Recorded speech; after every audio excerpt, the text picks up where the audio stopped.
तपाईले कहिल्यै यस्तो जनावरको बारेमा सुन्नुभएको छ जसको शरीरबाट आउने सुगन्धका कारण उसलाई मारिन्छ? आज हामी कुरा गर्दैछौँ हिमालयको दुर्लभ र रहस्यमय जनावर कस्तुरी मृगबारे। कस्तुरी मृग एक सानो, लजालु र एक्लै बस्न रुचाउने जनावर हो। यो मुख्यतया नेपाल, भारत, चीन र हिमालय क्षेत्रका जङ्गलमा पाइन्छ। यसको शरीर गाढा खैरो हुन्छ, सिङ हुँदैन, तर नर मृगमा लामो दाँत अर्थात् फ्याङ जस्तो हुन्छ। यो जनावर समुद्री सतहबाट लगभग 2500 देखि 4000 मिटर उचाइमा चिसो पहाडी जङ्गलमा बस्छ। नेपालमा सगरमाथा, लाङटाङ र कञ्चनजङ्घा क्षेत्रमा पाइन्छ।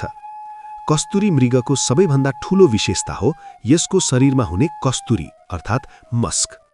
यो कस्तुरी नर मृगको पेटमा हुने सानो थैलीबाट निस्कन्छ।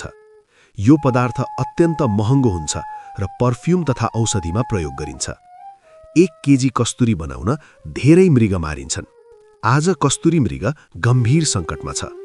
मुख्य कारण अवैध शिकार, जङ्गल विनाश।